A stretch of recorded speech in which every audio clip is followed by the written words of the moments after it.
My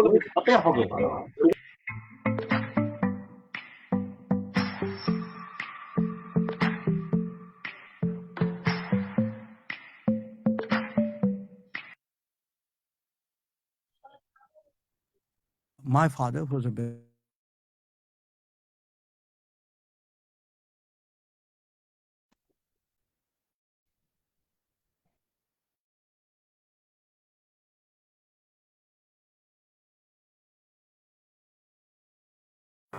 Namami धन्वन्तरिमादिदेवं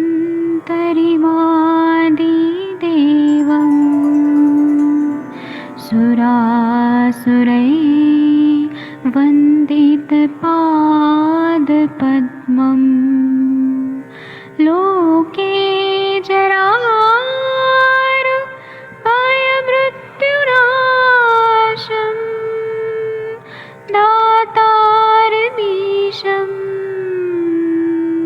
विविधौषधीनां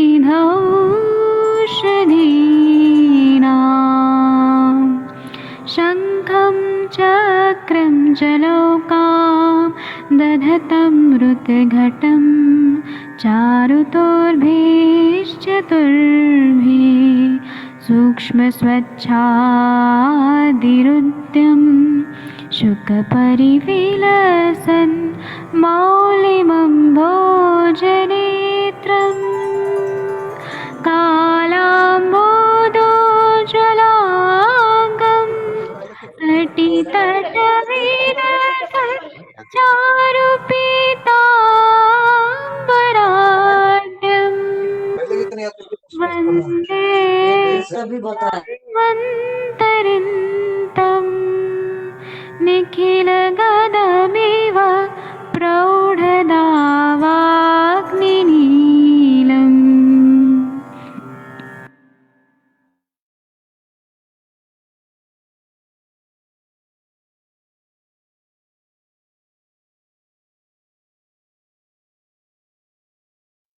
प्रणाम सभी लोगों को। मैं वैद्य अरविंद पाठक आप सभी लोग का स्वागत करता हूं। आप सबके सब पवित्र आत्माएं हैं और आज हम लोग 7 बजे का जो हमारा लेक्चर होता है ये बहुत ही इंपॉर्टेंट होता है।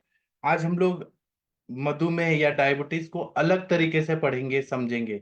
आप सबके सब बहुत विद्वान लोग हैं, आप सभी लोगों को तो मालूम ही है, लेकिन हम आज के आधुनिक परिप्रेक्ष्य में इसको पढ़ेंगे, क्योंकि श्लोक के हिसाब से तो हमने बहुत बार पढ़ा है। हम इसी चीज को अपना मतलब आधार वही रहेगा, लेकिन हम इसी चीज जो भी अपने ग्रंथ हैं उन्हीं का आधार लेके मॉडर्न परिप्रेक्ष्य में डायबिटीज मेलाइटस और लाइफस्टाइल एंड आयुर्वेदिक फाइटोथेरेपी इस विषय पे बात करेंगे। आप सबके सब बहुत श्रेष्ठ हैं। मैं ना आप लोगों को कुछ लोगों को होस्ट बना देता हूँ और अनम्यूट करने का भी ऑप्शन देता हूँ, ताकि आप लोगों को कुछ भी बात बताना है तो आप लोग भी बता सकते हैं इसमें, क्योंकि आप लोग भी पेशेंट देखते हैं, आप लोग को भी बहुत कुछ अच्छा चीज आता है। अनुभव जन्य जो है, अनुभव जन्यम ज्ञानम स्मृति ऐसे बताया गया है। तो आप लोग जो इनपुट देंगे आयुष दर्पण प्लेटफॉर्म को वो बहुत ही महत्वपूर्ण है, क्योंकि सभी लोग सुनते हैं। 7 बजे का सब काम छोड़ के आते हैं और कुछ ना कुछ नया चीज सीख के जाते हैं यहाँ पे सभी वैद्यों से। तो अगर हम लोग देखें तो डायबिटीज जो है ना वो बहुत ज्यादा बढ़ गया है आज के जमाने में। WHO ने ऐसा बताया है, वर्ल्ड हेल्थ ऑर्गेनाइजेशन जो पूरी दुनिया पे नजर रखता है। तो मतलब महामारी आता है, वो कम्युनिकेबल डिजीज आता है, वो अलग बात है, लेकिन नॉर्मल संसार में चौथा कारण है जिससे मृत्यु होती है। और आज के जमाने में डायबिटीज जो है बढ़ रहा है, और जब हम डायबिटीज को पता लगाते हैं तो ये भी बढ़ रहा है। तो इसके वजह, इसके कारण बहुत सारे हो सकते हैं। दुनिया में आज दुनिया बदल चुकी है, दुनिया में खाना पीना रहन सहन सब बदल चुका है, और आगे आने वाले टाइम में तो और ज्यादा ये बीमारी बढ़ने वाली है, डायबिटीज। तो डायबिटीज मेलाइटस जो है एक तरह का मेटाबॉलिक डिसऑर्डर है। ये हर तरह के जितने भी अपने वाइटल ऑर्गन्स हैं उसको ये डैमेज करता है, एक एक सेल को डैमेज करता है, एक एक सेल को। और हमारे गुरुजी बताते हैं कि जैसे कि आम कच्चा होता है, फिर पकता है, फिर सड़ता है। तो सड़न क्यों होती है? क्योंकि उसमें पानी और क्लेद जमा हो जाता है। तो इसी तरह से शरीर में क्लेद क्लेद हमने संप्राप्ति में पढ़ा है कि सारे जलीय धातु विकृत हो जाते हैं अग्नि मंद हो जाता है, धातु अग्नि मंद हो जाता है। तो ये इतना ज्यादा पानी आता है जैसे कि कहीं बाढ़ आ गया है। आप लोग ऐसे कल्पना करिए, इमेजिन करिए कि बिहार में हर साल बाढ़ आता है। तो नेपाल से जो कोसी नदी है, गंडक नदी है, सोन नदी है, बहुत सारी नदियां हैं, वो पानी पानी पूरा भर जाता है। तो जो भी घर वगैरह है सब तहस नहस हो जाता है। इसी तरह से शरीर में अगर बहुत ज्यादा पानी और क्लेद आ जाए, इतना ज्यादा पानी आ जाए जो किडनीज फिल्टर नहीं कर पा रही हैं, तो किडनीज क्या करेंगी, उसको वैसे का वैसे ही बाहर निकालते रहेंगी। इसके वजह से आविल मूत्रता, बहुमूत्रता, मतलब गंदा यूरिन आता है और बहुत ज्यादा मात्रा में यूरिन आता है, क्योंकि बॉडी में वैसा कफ कर आहार विहार किया जा रहा है, कंटिन्यू हेतु सेवन हो रहा है। इंसान मेहनत नहीं कर रहा है, बैठे रह रहा है, मीठा खा रहा है, दही खा रहा है और अभिसंधी पदार्थ खा रहा है, जिससे पानी बहुत ज्यादा एब्जॉर्ब हो रहा है और पानी को पचाने की अग्नि जो है वो वीक हो गई है। तो अब पानी ज्यादा रहेगा तो वो सड़न पैदा करेगा। अगर कोई भी पौधा को भी आप पानी में रख देंगे तो सड़ जाता है। अब अगर किसी प्राणी को या नॉनवेज को भी आप पानी में डुबा के रखिए 10 दिन, सड़ सड़ जाएगा। खाने को भी रखिए तो सड़ जाता है। वैसे शरीर की धातुएं भी सड़ने लगती है धीरे धीरे। तो इसी तरह का ये बीमारी है प्रमेह व्याधि जो है। प्रमेह आगे जाके मधुमेह में कन्वर्ट हो जाता है। ऐसा आज के जमाने में रिसर्च हुआ है कि ये बीमारी क्यों होती है। जब बॉडी जो रहता है वो ग्लूकोज को यूटिलाइज नहीं कर पाता है, और ग्लूकोज को यूटिलाइज करने के लिए इंसुलिन की जरूरत पड़ती है। तो या तो इंसुलिन की डेफिशिएंसी हो जाती है या रेजिस्टेंस हो जाता है इंसुलिन की एक्टिविटी में। तो उसके वजह से क्या होता है कि बहुत ज्यादा प्यास लगती है, तृष्णा होती है, बहुत ज्यादा यूरिनेशन होता है। फिर उसके बाद में वेट लॉस, एनर्जी लॉस बहुत ज्यादा होता है। आप लोग जो बहुत ज्यादा शुगर बढ़ जाता है तो पेशेंट देखा होगा, इतनी ज्यादा थकावट आती है, उनको नींद आती है, वेट लॉस भी बहुत ज्यादा होता है, प्यास लगती है, बार बार यूरिनेशन को जाते हैं। तो इसको हम प्रमेह के हिसाब से कोरिलेट करते हैं। और ये आगे जाके डायबिटीज मेलाइटस ऐसा हो गया है, ऐसा हम लोग देखते हैं, जैसा कि हमारे ग्रंथों में आचार्य लोगों ने बताया है। और अपना जो कहानी बताया है, पौराणिक कथा कि ये प्रमेह क्यों हुआ है, तो माधव निदान में ऐसा बताया है कि जब सारे व्याधियां तो जब दक्ष जी ने अपमान किया सती माता का, और सती माता ने क्रोध में कि मेरे पति को इन्होंने रेस्पेक्ट नहीं दिया, बुलाया नहीं यज्ञ में, तो अपने आप को भस्म कर दिया। भस्म कर दिया तो शिव जी को क्रोध आया और उसकी वजह से ज्वर की उत्पत्ति हुई। ज्वर की उत्पत्ति हुई और उन्होंने अपने एक शिवगण को उत्पन्न किया और कहा कि सारे देवताओं को पनिश करो और दक्ष का गला काट दो, और उसको मतलब उसको मार दो, उसको पनिश करो। तो बाद में गधे का सिर जो है वो हेड ट्रांसप्लांट किया गया दक्ष प्रजापति को। गधा जो डोंकी होता है उसका ट्रांसप्लांट किया गया, ऐसी कहानी है। तो क्रोध से वीरभद्र भी उत्पन्न हुआ, क्रोध से ज्वर भी उत्पन्न हुआ। फिर वीरभद्र सबको पनिश करके आया, तो उसने कहा कि अब मेरा क्या काम है। तो उन्होंने कहा कि आप छोटे छोटे माइक्रो ऑर्गेनिज्म के रूप में फैल जाओ, और जो लोग भी मिथ्याहार विहार करते हैं, जैसे कि देवताओं ने किया था, उन्होंने गलत काम किया था, तो वैसे ही सारे प्राणियों में आप अटैक करो जो भी मिथ्या आहार विहार करते हैं। और ये बैक्टीरिया वायरस वही वीरभद्र का ही सब अंश है जो पूरे दुनिया में है। ये कभी नष्ट नहीं होंगे बैक्टीरिया और वायरस। हम इसको अपने आप को बचा सकते हैं लेकिन वो नहीं कभी मरेंगे, क्योंकि वो शिव जी ने ऐसा दे दिया है इस दुनिया में। तो यहाँ पर ये कहना है कि प्रमेह व्याधि है, उसकी उत्पत्ति क्या बताया कि जो यज्ञ का समीधा था, जिसमें घी था और तिल था और चावल था और बहुत सारे ऐसी चीजें थी जो चिपचिपी थी, तो वो व्याधियां वो चीज कुछ लोगों ने खा लिया उस टाइम पे। भूख से तड़प रहे थे तो वो कुछ खा लिया और उनको, क्योंकि अभिसंधि था, वो जाके प्रमेह व्याधि हो गया। तो वहां से प्रमेह की उत्पत्ति हुई है, ऐसा हमारे शास्त्र बताते हैं, आयुर्वेद शास्त्र बताता है। तो इसमें अगर हम लोग देखें, जो डायबिटीज मिलाइटस रहता है उसमें प्रभुत्व मूत्रता मतलब पॉलीयूरिया, और आविल मूत्रता मतलब टर्बाइड यूरिन, गंदा जैसे कीचड़ का पानी होता है वैसा यूरिन आता है। और इसके वजह से क्या होता है कि पेनलेस एक्सेसिव टर्बाइड यूरिनेशन होता है, कंटिन्यू यूरिनेशन होता है। एक तो हस्ती में बताया है कि हाथी की तरह यूरिन होता है, कंटिन्यू यूरिन होते ही रहता है, होते ही रहता है। और फिर इंसान को प्यास भी लगती है, पानी भी बहुत पीता है और यूरिन भी होता है। तो मधुमेह जो है ये एक तरह का क्रॉनिक टाइप का प्रमेह है, जिसमें वायु तक संप्राप्ति हो जाती है, धातु क्षय होने लगता है। पहले आवरण जन्य होती है, बाद में धातु क्षयात्मक होती है। और यूरिन जो है वो पूरा मीठा मीठा होने लगता है। इतना ज्यादा मीठा होता है कि अगर आज के जमाने में तो इतना कोई देखता नहीं है, लेकिन अगर यूरिन किया तो चींटियां लगने लगती है, ऐसा आचार्य लोग ने देखा। इसी तरह से शौद्र में भी बताया है, जिसमें इसको शौद्र में भी बोलते हैं। शौद्र मतलब मधु, तो मधु में, और इसको ओज में भी बोलते हैं। भैषज रत्नावली जैसे ग्रंथों में बोला है कि शरीर का ओज निकलता है पूरा। ओज जो है वो हमारा पूरा सार भाग है हर धातुओं का, तो वो भी निकलता है, तो इसमें ओज क्षय भी बहुत ज्यादा होता है। प्रमेय को अगर हम लोग देखें तो अलग अलग हम लोग लेवल से इसको समझ सकते हैं। मैं आज केवल निदान और ये सब भी बताऊंगा, और आयुर्वेदिक फाइटोथेरेपी कैसे काम करता है अलग दृष्टिकोण से मैं बता रहा हूं। तो इसमें दो कारण होते हैं आयुर्वेद के हिसाब से, बताया कि सहज कारण, और दूसरा है कि अपथ्य निमित्तज। तो पहला सहज है, वो जेनेटिक फैक्टर से होता है, मतलब पिता को है, फिर बेटे को है, फिर पोते को है, ये सहज आ रहा है। अब हमारे सर ये बोलते हैं कि जितने भी सहज व्याधियां हैं, जो बोलते हैं कि ये जेनेटिक डिसऑर्डर है, तो इस पे रिसर्च किया हमारे सर ने, तो ऐसा पाया कि पीढ़ी दर पीढ़ी एक ही तरह का खान पान आ रहा है वो लोगों में। तो उन लोगों का खान पान बदल दिया, रहन सहन बदल दिया, तो जेनेटिक डिजीज, और फिर कुछ दवाई भी दिया, तो जो हेतु था वो बंद कर दिया ना, तो जेनेटिक डिजीजेस बदल गई। तो कहीं ना कहीं हेतु सेवन कंटिन्यू हो रहा है, मतलब 300-400 साल से एक ही तरह का खाना खा रहे हैं, तो वो अनुवांशिक व्याधियां होती हैं। इस तरह से भी हमें विचार करना चाहिए, तो उन लोगों का खान पान बदलना चाहिए। ठीक है, जैसे कि जो है ना, मतलब मैं यहाँ बता रहा हूँ, जो ब्राह्मण लोग हैं पुणे के, तो वो लोग मीठा मीठा मीठा बहुत सालों से खा रहे हैं, उतना एक्सरसाइज नहीं है, और मीठा चीज ज्यादा खा रहे हैं, तो उन लोगों में डायबिटीज का प्रमाण बहुत ज्यादा है। जो लोग दूसरा मेहनत वगैरह करते हैं तो उन लोगों को कम है। तो ये अनुवांशिक सहज हम कैसे बोलेंगे, क्योंकि खान पान तो मीठा ही खा रहे हैं वो लोग। मधुरम विप्रम प्रियम ऐसे बोलते हैं कि मीठा जो है वो विप्र को, ब्राह्मणों को बहुत प्रिय है, तो मीठा मीठा खाएंगे, घी का चीज खाएंगे, उतना फिजिकल वर्क नहीं करेंगे, लेकिन मीठा खा रहे हैं, अभिसंधी चीजें खा रहे हैं।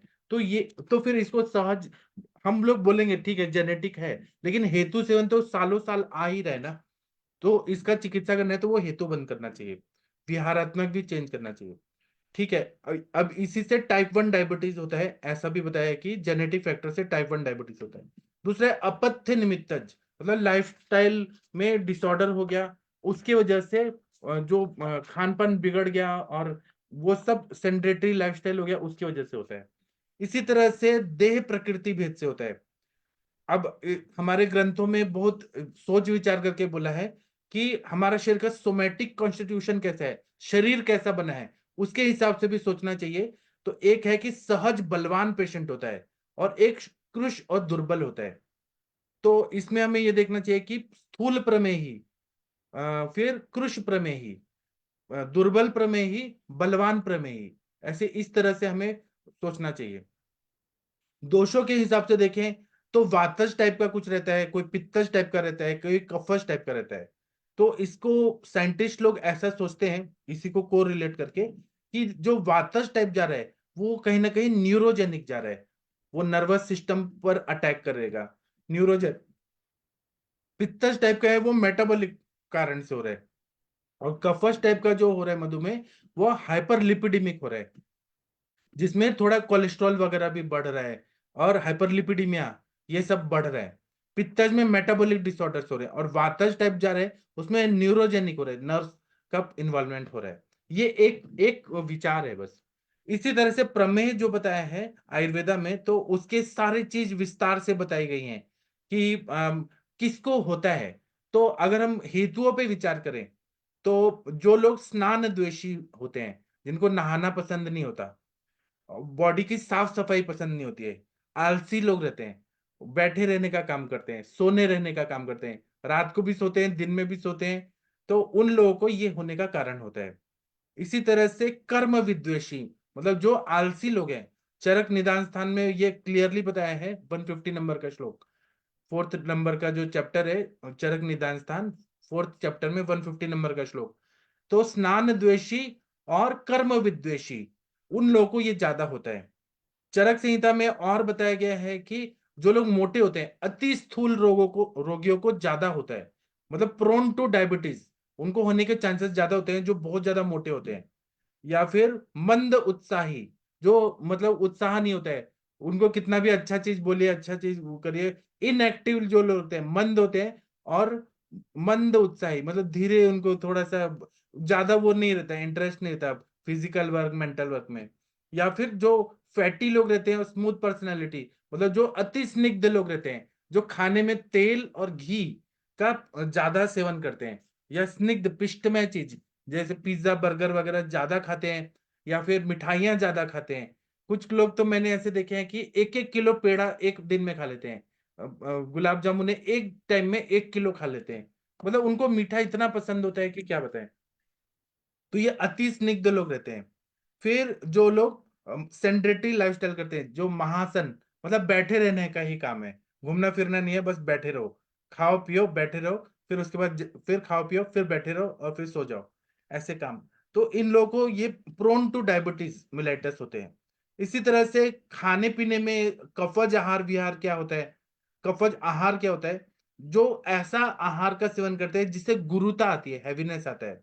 जैसे कि जो लोग कोल्ड ड्रिंक्स बहुत ज्यादा पीते हैं, आइसक्रीम बहुत ज्यादा खाते हैं, और खाने के बाद तो आइसक्रीम चाहिए ही चाहिए, खाने के बाद मिठाइयाँ चाहिए ही चाहिए, उनको डायबिटीज मिलेटस जरूर होता है, 100% होता है। जो लोग बहुत ज्यादा दही खाते हैं, दही खाना बुरा नहीं है, दही खाने का नियम बताया है अपने ग्रंथों में। अगर आपको दही खाना है तो मूंग दाल के साथ खाइए, आंवला के साथ खाइए, किसी के साथ खाइए कि दही का अभिसंधि गुण कम हो। लेकिन कुछ लोग क्या है कि सुबह भी दही खाते हैं, दोपहर को भी खाते हैं, रात को भी खाते हैं, खाते ही रहते हैं, 12 महीने खाते हैं। तो शरीर में इतना क्लेद हो जाता है, स्त्रोतोरोध होता है, अग्निमंद होता है। और दही जो है उष्ण रहता है। दही ऐसे स्पर्श में ठंडा है लेकिन अंदर से उष्ण रहता है, मतलब उसका विपाक जो उसका वीर्य जो है उष्ण है। तो वो दही खाने वाले लोग, या जो दूध का सेवन ज्यादा करते हैं, जो भैंस का दूध, मेरे पास तो एक पेशेंट आए थे, उनको डायबिटीज मेलाइटिस था। तो वो ना ये करते थे, पहले के जमाने के जो जिम होते थे ना, पहलवानी, तालीम, महाराष्ट्र में तालीम बोलते हैं, जो लोग कोल्हापुर वगैरह जाके बॉडी बनाते हैं। तो वहां वो पहले जाते थे, बाद में उन्होंने वो सब छोड़ दिया। और वो बोलते थे कि मैं 1 बाल्टी भैंस का दूध एक बार में ही पी जाता था, मतलब पूरा दिन में पी जाता था। भैंस दूध देती थी 5-6 लीटर। तो पूरा दिन में उनका यही काम था कि भैंस का दूध उतना पीना है और कोई काम नहीं करना है। उनको मधुमेह हो गया था। तो दूध भी ज्यादा पीना ये नुकसान करता है। अब महेंद्र सिंह धोनी 3 लीटर दूध पीता था, लेकिन वो क्रिकेट भी खेलता था, तो उसको ताकत रहती थी। या अरविंदा दि सिल्वा जो था, श्रीलंका का जो बैट्समैन था, आप लोग को याद होगा। तो वो जब वो ना दूध वाला था, तो उसके हाथ में इतनी ताकत थी ना कि जब वो बैटिंग करता था तो सिक्स मारता था, ऐसे बोलते हैं। और भी बहुत सारे लोग रहते हैं जो दूध पीते हैं लेकिन एक्सरसाइज करते हैं, तो उनको अभिसंधि गुण का कोई प्रभाव नहीं पड़ता है। लेकिन जो लोग व्यायाम नहीं कर रहे हैं और केवल दूध अति मात्रा में पी रहे हैं, उनको ये डायबिटीज होने का चांसेस ज्यादा रहता है। जो लोग दही रात को खाते हैं, चरक सूत्र स्थान 7th चैप्टर में 61 नंबर का श्लोक में क्लियरली बोला है, जो लोग रात को दही खाते हैं, आयुर्वेद ने मना किया है कि सूर्यास्त से सूर्योदय तक रात को दही नहीं खाना है। लेकिन लोग जानबूझ के खाते हैं। घर के लोगों को मना किया ना कि दही मत खाओ, वो बोलते हैं कि ये क्या हमें सिखा रहे हैं, और दही खाते हैं। तो ये ना इन लोगों को डायबिटीज होने का चांसेस रहता है। इसी तरह से नया धान्य, जैसे कि चावल आया, खेत से कट के अभी आया है, और चावल आया है या गेहूं आया है, उसमें पानी पानी बहुत ज्यादा रहता है, गीला रहता है वो नेचुरली। तो वो अगर सेवन करते हैं नया धान्य, तो उनको डायबिटीज मिलेटस होने का ज्यादा चांस रहता है। अब वही पुराना हो गया तो पूरा जल का अंश है वो सूख जाता है, तो वो साथ में रहता है। लेकिन जो लोग नया खा रहे हैं उनको डायबिटीज मिलेटस होता है। इसी तरह से जो गन्ने, शुगर केन के प्रोडक्ट खाते हैं, जैसे कि आप लोग देखते होंगे जहाँ पे चीनी मिल रहता है या गुड़ बनने का जो जगह रहता है, वहां पे वो जब गन्ने के रस को बॉईल करते हैं, तो वो लोग क्या करते हैं, ऊपर का जो मैली होता है, उसको मराठी में काकवी बोलते हैं, और संस्कृत में फाणित बोलते हैं। अभिसंधि होता है बहुत ज्यादा, बहुत मीठा होता है। और हिंदी में मैली बोलते हैं। ऊपर का जो झाग होता है उसको कलेक्ट करते हैं, और वो दिन रात रोटी के साथ वही खा रहे होते हैं, जो लोग गुड़ बनाने का काम करते हैं। या ज्यादा नया गुड़, जो लोग हमेशा गुड़ का सेवन करते हैं, उनको भी ये डायबिटीज मेलाइटिस होने का चांसेस ज्यादा रहता है। या जो मछली का सेवन करते हैं, मछली खाना बुरा नहीं है, लेकिन मछली खा के एक्सरसाइज ना करना ये बहुत ज्यादा बुरा है। या फिर नया नया जो अल्कोहल है, अभी तुरंत फर्मेंट हुआ है नया अल्कोहल, और नया मद्य का सेवन करें, उनको डायबिटीज मेलाइटिस जल्दी होता है। इसी तरह से जो लोग फ्रिज का पदार्थ खाते हैं, कि सुबह का रखा हुआ शाम को खा रहे हैं बिना गर्म किया, और गर्म करके खाएंगे तो और ज्यादा नुकसान करता है। तो फ्रिज का टिन फूड खाना, ठंडा चीज खाना फ्रिज का, क्योंकि शीत गुण बढ़ा रहा है, अग्निमंद कर रहा है, तो ये बहुत ज्यादा नुकसान करता है फ्रिज का खाना। या फास्ट फूड खाना, जंक फूड खाना, जैम और जेली ज्यादा मात्रा में खाना, उसमें शुगर का प्रमाण इतना ज्यादा होता है। जो लोग बॉर्नवीटा डाल के दूध पीते हैं, वो डाल के पीना नुकसान नहीं है, लेकिन वो जो ज्यादा मात्रा में मॉल्ट लिया जाता है और एक्सरसाइज ना किया जाए, वो डायबिटीज मेलाइटस करता है। और इसी तरह से लाइफस्टाइल फैक्टर्स क्या होते हैं? आज से सुखम, मतलब दिन में सोना, हमेशा सोते रहना। आज से सुखम मतलब सुखपूर्वक जिंदगी, कोई भी टेंशन नहीं लेना है। जो बोलते हैं ना, निर्लज्जम सदा सुखी, मतलब उनको कोई शर्म नहीं आती है कि वो मोटे हो रहे हैं, उनको बीमारी है, वो हमेशा सुखी रहते हैं। तो सुखी रहना भी नुकसानदायक रहता है। और जो फिजिकल एक्सरसाइज नहीं करते हैं, बहुत ज्यादा रेस्ट करते हैं, और उसी तरह से जो बहुत ज्यादा ये करते हैं, सोने का काम ज्यादा करते हैं, अति निद्रा, दिन में भी सोते हैं रात को भी सोते हैं, जिनकी नींद अति मात्रा में है उनको भी होता है। या जो लोग रेगुलर बैठे रहते हैं, लैपटॉप पे काम कर रहे हैं, वर्क फ्रॉम होम कर रहे हैं, अभी लॉकडाउन के बाद तो डायबिटीज मेलाइटिस बहुत ज्यादा बढ़ गया है लोगों में, क्योंकि long sitting, regular long sitting का काम हो रहा है। काम भी वैसा है, केवल दिमाग का काम है, लेकिन फिजिकल वर्क कुछ नहीं है। और खाना खाते खाते लैपटॉप पे काम कर रहे हैं, खाना खाते खाते टीवी देख रहे हैं, 3-3 घंटे खा ही रहे हैं, तो इन लोगों को डायबिटीज मेलाइटिस होने का चांस ज्यादा रहता है। और जो लोग वेगों का धारण करते हैं, मल मूत्र छींक उल्टी प्यास, जो 13 अधारणीय वेग है, उसको धारण करके रखते हैं, उन लोगों को ये होने के चांसेस रहते हैं। इससे क्या होता है कि शरीर में कचरा जो है, टॉक्सिन्स, वो बहुत ज्यादा जमा होने लगता है, और वो पूरा शरीर का जो इक्विलिब्रियम है उसको डैमेज करने लगता है। और इसके वजह से कफ आदि दोष और कफ से रिलेटेड जो धातु हैं और जलीय तत्व, वो ज्यादा बढ़ जाता है, अग्नि तत्व कम हो जाता है, और जल जल जल, पानी पानी पानी, जैसे बाढ़ आ गई है वैसे हो जाता है। तो उसके वजह से और क्या बीमारियां हो सकती हैं? जैसे जिसको बोलेंगे निदानार्थ का रोग, मतलब प्रमेह भी है लेकिन कोई और भी प्रॉब्लम है, जैसे कि सोम रोग, कफश टाइप का रहता है। अगर क्लेद बहुत ज्यादा बढ़ जाए, तो जहां से मेंसेस आता है, वजाइनल रूट से बहुत ज्यादा पानी आने लगता है, मतलब जैसे यूरिन होता है वैसे पानी आने लगता है, उसको बोलते हैं सोम रोग। तो वो होने का चांस रहता है।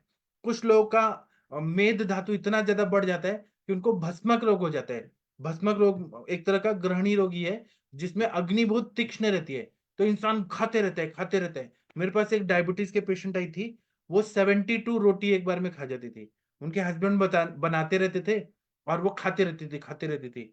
और उनको एक साइकोलॉजिकल प्रॉब्लम हो गया था, लेकिन ये भस्मक रोगी था, तो इतना ज्यादा वेट बढ़ गया, 400-500 किलो की हो गई। फिर उन्होंने बहुत इलाज कराया, कहीं ठीक नहीं हुआ, तो बेरेटिक सर्जरी करा दिया बाद में, मतलब वो जो स्टमक को करके स्टेपलिंग करते हैं, वो करा दिया। तो ये भस्मक रोग भी होने के चांसेस ज्यादा रहते हैं। उसी तरह से शरीर में ग्रंथियां हो जाती हैं बहुत ज्यादा, लिम्फेटिक सिस्टम बहुत ज्यादा विकृत होता है, तो गांठ गांठ सब जगह आने लगते हैं। लिम्फ लिम्फ के जो नोड्स हैं, वो बहुत ज्यादा स्वेल्ड हो जाते हैं, लिम्फेडेनोपैथी, तो ग्रंथि रोग हो जाते हैं। इसी तरह से ग्रहणी रोग होता है, जो इरिटेबल बॉयल सिंड्रोम, हर समय पेट की बीमारी रहती है, या तो उनको मुहरबद्धम मुहरद्रवम होगा, मतलब या तो कॉन्स्टिपेशन होगा या लूज मोशन होगा, पेट का शिकायत हमेशा रहता है। ग्रहणी रोग, खाना आधा कच्चा आधा पक्का ऐसे ही निकलते रहता है, क्योंकि ये सारा लाइफस्टाइल ऐसा है तो होता है। इसी तरह से मेदो रोग होता है, ओबेसिटी होता है, उनका शरीर का मतलब पेट में, स्फिक एरिया, कटी में, स्तनों में, सब जगह चर्बी ज्यादा जमा होने लगता है। इसी तरह से उनको मूत्र रोग होते हैं, यूरिनरी डिसऑर्डर। तो प्रमेह व्याधि जो बताया है कि कफज, पित्तज और वातज, तो कफज के 10 टाइप है, पित्तज के 6 टाइप है, और वातज के 4 टाइप है, उस तरह का यूरिन आने लगता है। और ये मूत्र रोग कहाँ होते हैं? जहाँ पे मेद की दृष्टि होती है, मांस की दृष्टि होती है, मज्जा की होती है, शुक्र की दृष्टि होती है, रक्त की होती है, वसा, क्लेद, लसिका, ये सारे जलीय 10 दृश्य होते हैं, उन सब की दृष्टि हो जाती है। तो उसके वजह से स्त्रोतस को वो अवरोध करते हैं। अति प्रवृत्ति संगोवा, तो संग भी होता है, अति प्रवृत्ति भी होता है, और विमार्गमन भी होता है। मतलब जो क्लेद है वो कहीं और से पूरा शरीर में विमार्गमित हो जाता है, उसके वजह से भी होता है। और जहां पे धातुओं को पोषकांश मिलना चाहिए वो नहीं मिल पाता, तो धातु क्षय के लक्षण होने लगते हैं, टिश्यू लॉस बहुत ज्यादा होता है, या आवरण जन्य संप्राप्ति होती है, कोटिंग होने लगता है। तो इसके वजह से प्रमेह हो जाता है और वो कन्वर्ट होके मधुमेह हो जाता है। आज के जमाने में और क्या क्या कारण है, अगर हम लोग प्रमेह का देखें तो उसके कारण ये भी हो सकता है कि अगर गर्विश, एक तरह से जो पेस्टिसाइड्स हम लोग खा रहे हैं, फर्टिलाइजर्स खा रहे हैं जो जरूरत नहीं है लेकिन हमारे शरीर में वो जा रहे हैं हमारे धान्यों के उससे। इसी तरह से कुछ दूषी विष जा रहे हैं, जैसे कि सिंथेटिक फूड कलर्स जो डाले जा रहे हैं, खाने को अच्छा दिखने के लिए कलर डाला जाता है, वो भी दूषी विष है। या फिर सिंथेटिक कॉस्मेटिक्स का यूज किया जाता है, मतलब मेकअप लगाना, जो अनावश्यक चीजें हैं, बालों को हेयर डाई करना, ये सब विष जा रहा है वो शरीर में। या ऑटोमोबाइल के पॉल्यूटेंट्स रहते हैं, टॉक्सिक गैसेस जो अनावश्यक रूप में रोड में जाते हुए हम लोग ब्रीथ कर रहे हैं, मतलब सांस ले रहे हैं। अभी जैसे वो दिल्ली एनसीआर में दिवाली के बाद कितना पराली जलाया जाता है, और उसकी वजह से कितना सारा प्रदूषण वायु के रूप से अपने शरीर में जाता है। तो ये दूषी विष भी कहीं ना कहीं ये शरीर को दुष्ट कर रहा है, खराब कर रहा है, और स्त्रोतोरोध कर रहा है। और ये फिर आगे जाके मतलब स्त्रोतोरोध होगा, क्लेद संचिति होगी, क्लेद नहीं निकलेगा और डायबिटीज मेलाइटिस होने का कारण हो सकता है। इसी तरह से कुछ स्पेसिफिक पॉल्यूटेंट्स होते हैं जो रेडियो एक्टिव रेज रहते हैं, इलेक्ट्रॉनिक वाइब्रेशन, लोग मोबाइल को लेते हैं पॉकेट में दिन भर रखते हैं और फिर हेडफोन लगा के गाने सुनते रहते हैं और वो सुनते सुनते ही सो जाते हैं, फिर उठते हैं तो मोबाइल। मोबाइल आज के जमाने में 24 घंटे ये रहने वाली चीज है, लोग दिन भर मोबाइल में लगे रहते हैं। तो ये जो इलेक्ट्रॉनिक वाइब्रेशंस है या जो वेव्स आ रही हैं, ये भी कारण रहती हैं, ये एक तरह का पॉल्यूटेंट है।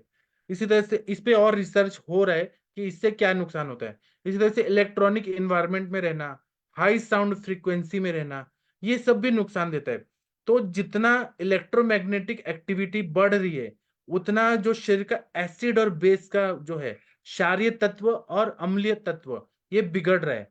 पांच भौतिक सिद्धांत है ना, उसमें ये बहुत इंपॉर्टेंट है, क्षार गुण, क्षार धर्मिता और अम्ल धर्मिता।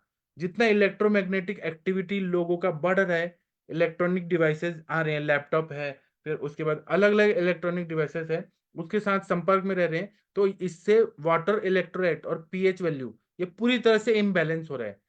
और इसी को हम दोष धातु मल का इम्बैलेंस भी कह सकते हैं। ये कारण हो सकते हैं दोष धातु मलों को चेंज करने में। इस पे और आयुर्वेदिक दृष्टिकोण से रिसर्च होना चाहिए कि जितना क्षार धर्मिता बढ़ रही है, जैसे कि लोग लैपटॉप में बैठे रहते हैं, तो उनका जो क्षार धर्मिता मतलब बॉडी में हीट बढ़ना बहुत ज्यादा हो जाता है, पचन क्रिया बिगड़ जाती है। तो ये कहीं ना कहीं पित्त को दूषित कर रहा है ना, पित्त की उष्णता तीक्ष्णता बढ़ रही है, तो ये क्षार धर्मिता बहुत ज्यादा बढ़ रहा है, इसको ध्यान में रखना चाहिए। अब चिकित्सा अगर हम लोग देखेंगे, ये सब कारण है, मैं अभी तक कारण बता रहा था, हेतु बता रहा था, अब हम आगे पढ़ेंगे चिकित्सा। तो जब डायबिटीज मेलाइटस देखते हैं तो ये अपतर्पण जन्य या संतर्पण जन्य दो टाइप का ये हमारे ग्रंथों में बताया है। जो बहुत ज्यादा खाने की वजह से होता है, ओवर ईटिंग की वजह से संतर्पण जन्य, और जो न खाने की वजह से धातु क्षय की वजह से अपतर्पण जन्य। इसको हमें ध्यान में रखना चाहिए। कोई भी पेशेंट हमारे पास आए चिकित्सा के लिए तो हमें ये देखना चाहिए कि संतर्पण जन्य है कि अपतर्पण जन्य है, इसको ध्यान में रखना चाहिए। तो आजकल के जमाने में जो डायबिटीज टाइप 2 डायबिटीज हो रहा है वो संतर्पण जन्य है, जिसमें शोधन नहीं किया जा रहा है। ठीक है, तो उसमें शोधन करना सबसे जरूरी है। सबसे पहले चिकित्सा में वमन विरेचन बस्ती निश्चय रक्त मोक्षण होना चाहिए, और दूसरा लंघन होना चाहिए। लंघन ने, क्योंकि पहले के जमाने में लोग क्या करते थे, पूर्णिमा का उपवास, अमावस्या का उपवास, प्रदोष का उपवास, त्रयोदशी का उपवास, एकादशी का, चतुर्थी का उपवास। तो इससे क्या होता था, लंघन हो जाता था, आम का पचन होता था, मन की भी शुद्धि, शरीर की भी शुद्धि हो जाती थी। आज के जमाने में कोई ये सब नहीं करता है, वो सब दिखावा है। जब उपवास रहता है तो ओवर ईटिंग होती है, आलू के पराठे, आलू का वेफर्स और साबूदाना की खिचड़ी, ये सब विकृति आ गई है। मन को केवल बेवकूफ बनाने का काम हो रहा है। तो इससे क्या होता है कि कफज जो पैथोलॉजी है, संप्राप्ति बढ़ता है, वो हाइपरलिपिडीमिया, हाइपरलिपिडेमिक, ओवरवेट और ज्यादा बढ़ रहा है। दूसरा क्या है कि कुछ ऐसे गरीब तबके के लोग हैं जिनको खाने पीने को नहीं मिलता है, तो उन लोगों में अपतर्पण जन्य ये डायबिटीज मिलेट मधुमेह होता है, क्योंकि वहां पे धातुशय बहुत ज्यादा हुआ रहता है और उनका संप्राप्ति तो कुछ है ही उल्टा पुल्टा, हेतु तो है ही लेकिन अपतर्पण भी हुआ रहता है। तो इसी तरह से एलोपैथी में बताया type 1 diabetes, insulin dependent diabetes mellitus, और एक टाइप 2 रहता है diabetes non insulin dependent diabetes mellitus. ऐसे 2-3 टाइप के ये डायबिटीज बताए हैं। एक होता है इंसुलिन डिपेंडेंट, एक होता है नॉन इंसुलिन डिपेंडेंट। तो इसमें हमारे चिकित्सा में संशोधन करना, लंघन करना सबसे जरूरी होता है। एक्सरसाइज करना बहुत जरूरी होता है मोटे लोगों के लिए। और अगर हमने प्रमेह की चिकित्सा नहीं किया तो वो मधुमेह में कन्वर्ट हो जाता है, और फिर ये आगे जाके, हाँ, फिर ना चिकित्सा में ऐसा बताया है कि दारू हरिद्रा, देवदार, त्रिफला, मुस्ता, आमलकी, हरिद्रा, ये सब बहुत अच्छा काम करता है। और खदीर, गुड़ुचि, शिलाजित, सालसरादीगण और तुवरक, ये बहुत ही अच्छा काम करते हैं। सुरसादीगण तो बहुत अच्छा काम करता है। शुंठी बहुत अच्छा काम करता है। और इसी तरह से शारंगधर संहिता देखें, चक्रदत्त देखें, भाव प्रकाश देखें, तो उन्होंने हर्बो मिनरल द्रव्य बताए हैं जैसे कि रसकल्प वगैरह, तो वो बहुत अच्छा काम करते हैं। उसी तरह से हम लोग और क्या दे सकते हैं, तो मधुमेह के रोगी जो आते हैं डायबिटीज मिलेटस, उनका शुगर लेवल कम करना है, धातुओं की शिथिलता ठीक करना है, तो गुड़मार लें। गुड़मार लें, करेला लें, करेले का चूर्ण, मतलब पत्तों का या पंचांग का चूर्ण, इंद्रियव लें, अर्जुन लें, कुमारी, शिलाजित, इन सबको मिक्स करके, और ये जब भी लें तो मंत्र उच्चारण करके लें, और 2-2 ग्राम सुबह शाम लें तो उससे शुगर कम होता है। गुड़मार में रिसर्च किया गया है, जिसको हम अजश्रृंगी भी बोलते हैं, मराठी में बेड़कीचा पाला ऐसे बोलते हैं। तो जो गुड़मार है उसमें नेचुरल इंसुलिन होता है। तो जब भी आप वो खाएंगे ना गुड़मार, वो खाने के बाद आप मीठा खाइए, तो आपको जीभ में लगेगा कि आप कुछ तो रेत खा रहे, सैंड खा रहे हैं। आप चॉकलेट खाइए तो कोई टेस्ट ही नहीं होगा। टेस्ट बड से भी वहां पे सेंसेशन लॉस कर देता है, इतना स्ट्रांग रहते हैं गुड़मार, वो खाते ही शुगर नॉर्मल हो जाता है। तो गुड़मार है, करेला है, इंद्रव है, अर्जुन है, कुमारी है, शिलाजीत है, इनका प्रयोग करना चाहिए। और पेशेंट को ये 6 महीना से 9 महीना देना चाहिए अगर शुरुआत है तो, और नहीं तो लाइफ लॉन्ग लेना है तो। लेकिन ये सारे चूर्ण जो है ये रुक्षता करते हैं, तो थोड़ा घृत का भी सेवन करना चाहिए कि रुक्षता ना हो। और ऐसा पता चला है कि ये लेने से शुगर लेवल नॉर्मल हो जाता है। इंसुलिन डिपेंडेंट भी लोग रहते हैं ना, वो धीरे धीरे धीरे धीरे लाइफस्टाइल चेंज करते हैं, दिनचर्या ठीक करते हैं, तो वो लोग का भी बहुत काफी हद तक फायदा होता है। रेगुलर एक्सरसाइज करना जरूरी है, फ्रेशली बना हुआ खाना खाना जरूरी है, मेडिटेशन जरूरी है जिससे स्ट्रेस कम हो। तो ऐसे जब करते हैं ना तो बहुत अच्छा फायदा होता है।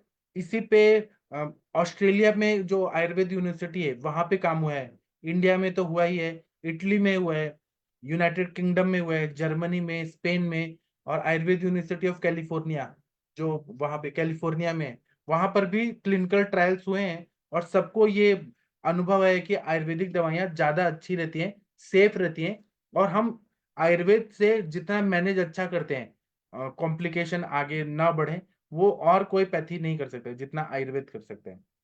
अब आप लोग बताइए, मैं जो भी पढ़ाया हूँ इसका पीडीएफ में आप लोगों को थोड़ी देर में दे दूंगा ग्रुप में। डॉक्टर आदित्य सर, आप एलोपैथी का ही टर्म्स में एलोपैथी ही बताइए, आपको क्या कहना है इसमें। डॉक्टर आदित्य सर सुन पा रहे हैं क्या? शायद अनम्यूट नहीं कर पा रहे। शायद डॉक्टर डॉक्टर प्रशांत भट्ट जी आप कुछ बोलना चाहेंगे, या डॉक्टर पल्लवी मैम? जी सर, नहीं अनम्यूट नहीं कर पा रहे। पल्लवी मैम, हाँ बोलिए प्लीज। प्रशांत भट्ट जी आपकी आवाज नहीं आ रही है। डॉक्टर अखिलेश तिवारी जी आप कुछ बोलेंगे सर? जी सर, प्रणाम सर, सभी को मेरा सादर प्रणाम। आज तो सर आपने कुछ छोड़ा ही नहीं बोलने के लिए, हर कुछ है, इतना बढ़िया से हेतु से लेकर के उसके लक्षण तक और ट्रीटमेंट की बात की। लेकिन इसका चर्चा बार बार होना चाहिए हमारे प्लेटफॉर्म पे, क्योंकि सबसे ज्यादा पेशेंट आज अगर हम देखते हैं तो डायबिटीज की जिस तरह से बढ़ते हुए जा रहा है, तो इसमें हमको अवेयरनेस की भी बहुत जरूरी है, ताकि बाद में फिर हम मैनेज करना पड़ता है डायबिटिक पेशेंट को, और ज्यादा एलोपैथ मेडिसिन लोग जानते हैं, लेकिन जब भी कोई आता है तो बड़ी विश्वास के साथ आता है कि आयुर्वेद में हम जाते हैं तो फिर डायबिटिक्स ठीक हो जाएगा। लेकिन सिर्फ मेडिकेशन से हम सही कर ले ये तो संभव नहीं है, क्योंकि हमारे शास्त्र में भी बोला गया है पथ्य सति गदार्थस्य किमो औषध निसेवने। पथ्य असति गदार्थस्य किमो औषध निसेवने। अगर पथ्य का पालन नहीं करते हैं तो दवाई कोई काम नहीं करेगा, और जो पथ्य का पालन करता है उसके लिए दवा भी की कोई जरूरत नहीं है। तो आज जो भी हमारा लाइफ स्टाइल है वो सब अपथ्यजन ही है। क्योंकि देखिए खाने का भी अगर हम देखें तो आज जो खाने का ट्रेंड बन गया है, खाने में अगर हम आइसक्रीम खाते हैं ज्यादा, आइसक्रीम के बारे में कभी सोचिए कि उसमें कितना हाई कैलोरी रहता है, और वो भी कब खाते हैं जब हमारा खाना फिनिश हो जाता है, मतलब हम पूरे कंप्लीट खाना खा लेते हैं तब उतना हाई कैलोरी जो है ले रहे हैं। कोल्ड ड्रिंक पीना, उसको भी कभी एक बार आप उसका देखें कि रैपर पे कि कितना कैलोरी होता है। और ये जितने भी चीज खा रहे हैं ये सभी अभिसंधि है, वो जाके हमारे स्रोतों को अवरोध करेगा, और ये जो है स्रोतों को अवरोध करेगा, हमारे जितने भी धातु है उसमें शिथिलता उत्पन्न करेगा, अग्नि मंद करता है। और ये सब सबसे बड़ी कारण है। दूसरा क्या है कि आज खाने का, पहले लोग संध्या काल में ही सनसेट हुआ नहीं कि खाना खा लेते थे, लेकिन आज कौन इस समय में खाना खाता है? जब हमारा बेसल मेटाबॉलिक रेट बिल्कुल पुअर हो जाता है तब खाना खाया जाता है। बोला जाता है कि 6 से 7 बजे खाना खा लिए तो उत्तम है, 7 से 8 खाते हैं तो मध्यम है, और उसके बाद जैसे जैसे आप बढ़ते जाते हैं वैसे वैसे निकृष्ट माना गया है। लेकिन हम तो, कोई आज के डेट में तो मैं समझता हूँ कि 10 बजे के पहले खाना ही नहीं खाता है। तो उस समय हमारा बेसल मेटाबॉलिक रेट एकदम पुअर होता है, अग्नि मंद है, और वैसे में हम हाई कैलोरी का अगर खाना खाएंगे तो डायबिटिक होगा क्यों नहीं? वो तो हम इनविटेशन दे रहे हैं उसको। दूसरा क्या है कि आज जो हमारा ये सबसे बड़ी है कि मॉडर्न साइंस में लोग बोलते हैं बार बार खाना खाओ, थोड़ा थोड़ा खाओ, तो वहां पे अग्नि का कोई विचार नहीं किया जाता है, तो अध्यासन भी हो रहा है। हमारे शास्त्र में बोला गया है कि याम मध्य न भुक्तव्यम याम युग में न लंघयेत। एक बार कुछ खाते हैं तो 3 घंटे तक खाना नहीं खाना है, और 6 घंटे से लंबे समय तक भी बिना कुछ खाए हुए नहीं रखना चाहिए। तो ये सब जो हमारे शास्त्रों में बताया गया है जीवन जीने की कला, हम बिल्कुल जो है अलग हो गए हैं। हमारी लाइफ सेडेंटरी हो गई है, फिजिकल एक्टिविटीज कुछ भी नहीं है। हर चीज जो है वॉशिंग मशीन हो गया है घर में। कपड़ा धोना भी एक अच्छा एक्सरसाइज है, लेकिन कौन अपने घर में कपड़ा धोता है? लिफ्ट हो गया सीढ़ी चढ़ने के लिए। घर हम तो ऐसा देखे हैं सर, देख करके मुझे कभी अपने आप में सोचने के लिए विवश हो गए। एक बार हम ट्रैवलिंग कर रहे थे तो एक पॉन्ड था, और वहां पे देखे कि कई बाइक लगा है। सुबह सुबह हम उधर से गुजर रहे थे तो लोग लेटरिन करने जो है बाइक से जाते हैं। बाइक से लेटरिन करने जाते हैं, मतलब क्या समय हो गया है, मतलब फिजिकल एक्टिविटीज कुछ नहीं है, बाइक से जा रहे हैं लेटरिन करने। पहले लोग जो है लेटरिन करने के लिए 1-1 1.5 किलोमीटर लोटा में पानी लेकर के जाया करता था। तो आज जितने भी चीज जो हम देख रहे हैं आज इस संदर्भ में, वो सब क्या है? ये सब तो हेतु सेवन है। जैसे कि बताया गया है 20 तरह का प्रमेय है के बारे में हमारे शास्त्रों में। कफज, जैसे आपने अभी सर बोला कि कफज 10 होता है, पित्त का 6 होता है, और वात का 4 प्रकार का होता है। तो जो भी हम खाना देख रहे हैं तो सब तो कफ को वर्धन करने वाला ही खाना खा रहे हैं। हम जो भी खाना खा रहे हैं पित्त को विदाही चीज खा रहे हैं। शाम को अगर आप निकलेंगे तो देखिए कि जितने भी फास्ट फूड के दुकान में लगता है कि फ्री में मिल रहा है, वैसे भीड़ लगी हुई रहती है। सब विदाही चीज खा रहे हैं, पित्त को एग्रीवेट करने वाला चीज खा रहे हैं, अग्नि का बिना विचार किए हुए खा रहे हैं। तो ये सब जितने भी है ये सभी ही मेन कारण होता है टाइप 2 डायबिटीज का।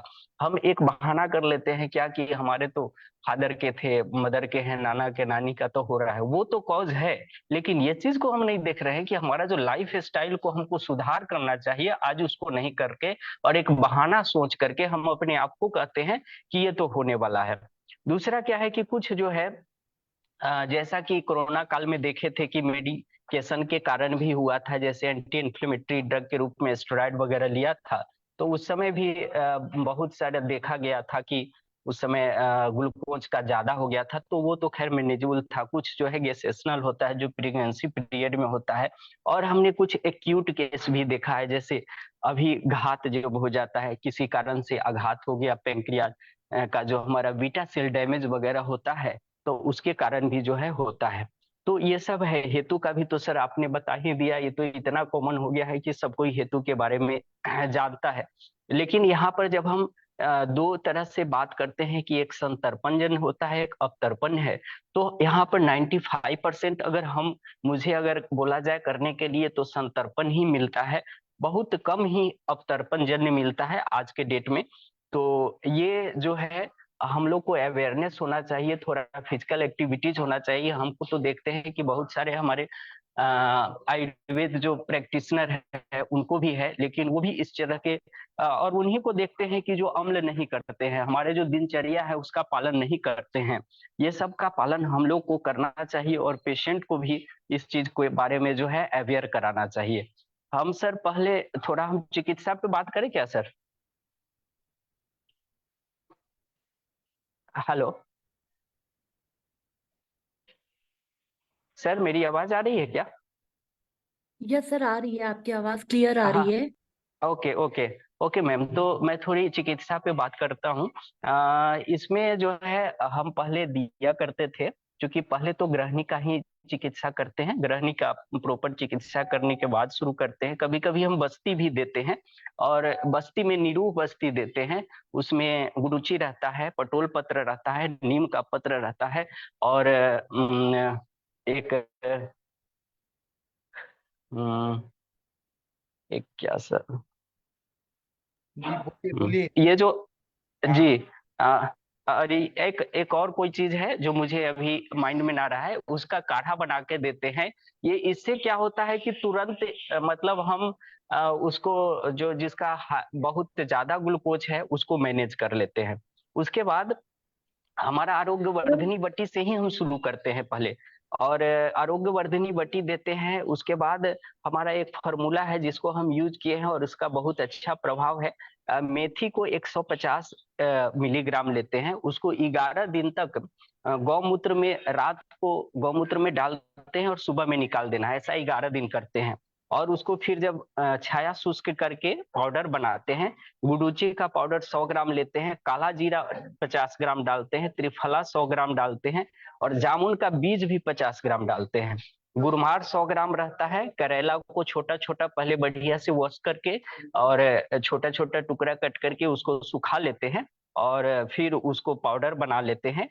और नीम का पत्ती 50 ग्राम रहता है। त्रिभंग भस्म लगभग वो जितना डोज है उसके 125 ग्राम के हिसाब से उसको मिलाकर देते हैं। तो इसका भी बहुत अच्छा इफेक्ट होता है। लेकिन इसमें हमको ध्यान देना है, पहले गृहिणी का चिकित्सा पूरा करने के बाद ही ये सब हम शुरू करते हैं। एटलीस्ट 15 दिन 20 दिन तक वो देते हैं, और नीरू बस्ती देंगे। नीरू बस्ती ज्यादा नहीं देते हैं, 2-3 बस्ती में ही उसको देखते हैं कि बहुत डाउन हो जाता है, नॉर्मल आ जाता है। और बस्ती ज्यादा नहीं देते हैं, क्योंकि वो जो भी चीज रहता है वहां पे रुक्षता उत्पन्न न करे। तो ऐसे करके मैनेज कर लेते हैं। और एक और है, जैसे जिसमें धातु शिथिलता वगैरह देखते हैं, उसमें गिलोय 500 मिलीग्राम देते हैं। प्रवाल पिष्टी लगभग 250 मिलीग्राम देते हैं, और उसमें जो है मुक्ता पिष्टी भी देते हैं 125 मिलीग्राम। और हमारा वसंत कुसुमाकर का एक टेबलेट का पुड़िया बना के सुबह शाम, सुबह खाली पेट अर्ली मॉर्निंग 5 से 6, और शाम का भी 5 से 6 के समय में ही देते हैं। तो इससे भी बहुत अच्छा रिपोर्ट मतलब अच्छा रिजल्ट है। लेकिन ये सभी तभी करते हैं जब उसका प्रॉपर दीपन पाचन कर लेते हैं, उसके बाद ही ये सब। जी सर। बहुत बढ़िया बताया सर आपने। अभी हम कंचन मैम का थोड़ा सुनना चाहेंगे। कंचन मैम, आप कुछ बोलेंगी इस टॉपिक पे? सर बहुत अच्छा, ये मतलब बहुत ही कॉमन और हॉट टॉपिक है अभी के लिए, क्योंकि यहाँ पे ना बहुत छोटी उम्र वाले भी पेशेंट मिलते हैं हमें डायबिटीज के। और जैसे सर ने बताया, संतर्पण और अपतर्पण बिल्कुल ऐसे ही मिलते हैं, और वो जो यंग एज में मिलता है। बहुत बार मुझे तो जैसे बहुत ज्यादा पेशेंट स्ट्रेसफुल लाइफ जीता है, बहुत ज्यादा मतलब इतना काम करने की आदत डाल के रखी है बहुत लोगों ने कि बस 15 15 घंटे तो काम करते हैं, पर रात में भी काम कर रहे हैं, हार्डली 3 4 घंटे सो रहे हैं। तो ऐसे पेशेंट में बहुत स्ट्रेस लेवल हाई होने की वजह से हमें अपतर्पणजन्य डायबिटीज मिलता है। और बहुत बार जैसे आज से सुखम बोला गया है हमारे आयुर्वेद में कि एक ही जगह पे बैठे रहना और बहुत मीठा खाना, कोई भी काम करने करने के बाद दोपहर में सोना, मतलब मोस्टली हाउसवाइफ भी है और आजकल जो मेल जो घर पे रहते हैं वो दोपहर में खाना खाने के बाद दोपहर में सोने की आदत लगाते हैं, उन्हें ये प्रॉब्लम जरूर मिलता है सर। और बहुत अच्छे से हम अगर हेतु निकाले तो हम ये बीमारी को भी बहुत अच्छे से ट्रीट कर सकते हैं। तो हम यहाँ पे बहुत अच्छे से मतलब उसके जो हेतु है अपतर्पण जन्य जा रहे हैं, संतर्पण जन्य जा रहे हैं, वो देख के अच्छे से उनको ट्रीट करें, क्योंकि दोनों का भी थोड़ा सा जो लाइन ऑफ ट्रीटमेंट रहेगा उसमें थोड़े चेंजेस हमें करने ही पड़ते हैं। जैसे कि अपतर्पण जन्य है तो हमें थोड़ा सा ब्रूहन भी देना पड़ता है, उसके माइंड को रिलैक्सिंग करने के लिए कुछ मेडिसिन बतानी पड़ती है। जैसे अति काम करने से जो एक वायु बढ़ रहा है तो उसे नॉर्मलाइज करने के लिए हमें स्नेहन करने के लिए बोलना पड़ता है, अभ्यंग करने के लिए बोलना पड़ता है। और थोड़ा सा माइंड रिलैक्सिंग मेडिसिन जैसे मानस मित्र गुटिका भी यहाँ पे बहुत अच्छे से काम करती है, मेधावटी है, अश्वगंधा चूर्ण भी हम यहाँ पे दे सकते हैं। जैसे ब्रूहन साइड में अगर है तो हम वहां पे चंद्रप्रभा वटी चलाए, हम त्रिफला गुगुल चलाए, हम शिलाजीत रसायन चलाए। हमें थोड़ा सा पेशेंट किस टाइप का आ रहा है उसे देख के हमें बहुत अच्छे से ट्रीट करना पड़ता है। जैसे अगर बहुत ज्यादा स्थूल पेशेंट है तो हमें उसके वेट रिडक्शन के बारे में समझाना है, उन्हें थोड़ा सा योगा वगैरह करने के लिए भी प्रवृत्त करना है। हमें थोड़ी मेडिसिन में जैसे हमारे यहाँ पे तो अभी मधुनाशिनी मधुग्रेट हम चला रहे हैं बहुत बार। जैसे हमें वसंत कुसुमाकर है, मोती पिष्टी है, ये भी हम बहुत अच्छे से यूज कर सकते हैं। स्वर्णमाक्षी भस्म भी मैं यहाँ पे बहुत चलाती हूँ। अभ्र भस्म वगैरह का भी बहुत अच्छा रोल आता है। वसंत कुसुमाकर तो बहुत ही अच्छा मतलब कारगर मेडिसिन है। बहुत बार मतलब डायबिटिक पेशेंट होने की वजह से बहुत सारे जैसे मेल है तो उनमें एक इनफर्टिलिटी भी डेवलप होती है, तो उसको भी हमें ट्रीट करना है तो हमें पहले डायबिटीज को ही ट्रीट करना पड़ता है, साथ साथ फिर हमें इनफर्टिलिटी की ट्रीटमेंट करनी पड़ती है, मतलब उनका स्पर्म काउंट कम है या फिर जो भी प्रॉब्लम है उसके साथ हमें वो ट्रीट करना पड़ता है। फीमेल साइड में भी वैसे वैसे ही मिलता है। जैसे हम डायबिटिक है फीमेल पहले से ही और उसमें इनफर्टिलिटी आ रही है तो हमें उस टाइप से पहले डायबिटीज को ट्रीट करके इनफर्टिलिटी की ट्रीटमेंट देनी पड़ती है। बहुत सारे मतलब डायबिटीज ऐसी बीमारी है कि वो 100 बीमारियों को अपने साथ खींच के लाती है और बहुत सारा क्लेद जमा हो जाता है पेशेंट में, हमें उसको भी साफ करना होता है कि क्लेद पूरी तरीके से हम निकाल दें। क्योंकि ऐसे पेशेंट में धीरे धीरे करके जैसे अगर वो क्रॉनिक होता रहा तो वो पेशेंट कैसे करता है कि वो मीठा भी खाते रहता है और डायबिटीज उनको लगता है कि खाली कंट्रोल हो रहा है मेडिसिन से, तो फास्टिंग ठीक आ रहा है, पोस्ट मील ठीक आ रहा है, उतना ही देखते हैं वो। HbA1c हर 3 महीने के बाद किया जाता है तो वो फिर 7.8 या फिर 8 चला जाता है। बहुत सारे पेशेंट में तो मैंने 11-12 तक देखा है। तो ऐसे पेशेंट मतलब खुद को चीट करते हैं कि हम दवाई तो ले रहे हैं, जिस दिन डायबिटीज चेक करना है उसके 2-3 दिन बहुत अच्छे से फॉलो करते हैं और फिर तीसरे दिन रिपोर्ट निकालने जाते हैं, उनका बस सेटिस्फेक्शन होता है कि हमारा शुगर लेवल एक नॉर्मल रेंज में आ रहा है। डायबिटीज के लिए फिर हम और सोचेंगे तो इंसुलिन डिपेंडेंट होता है टाइप 1 टाइप 2। इस पर और इस पे बहुत सारी चर्चा की जा सकती है। आपने तो बहुत सारे लेक्चर्स लिए हैं डायबिटीज के, तो हम बहुत अच्छे से अभी काफी अच्छे से हम ट्रीट करते हैं पेशेंट को। जी sir. Thank you ma'am, thank you. अभी डॉक्टर प्रज्ञा मैम, आप पीसीओडी और डायबिटीज इस पे कुछ बोल सकती हैं? उसमें मेटफॉर्मिन दिया जाता है। डॉक्टर प्रज्ञा मैम अगर सुन पा रही हैं तो आप कुछ बोल सकती हैं क्या इस टॉपिक पे? या आदित्य सर आप कुछ बोलेंगे?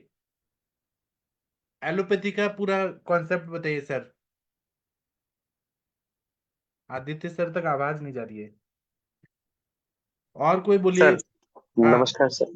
पूरा एलोपैथी का बताइए, आप क्या सोचते हैं, एलोपैथी साइंस क्या सोचता है इस बारे में? सर डायबिटीज में टाइप 1 और टाइप 2 में सर। हाँ तो बताइए ना पूरा।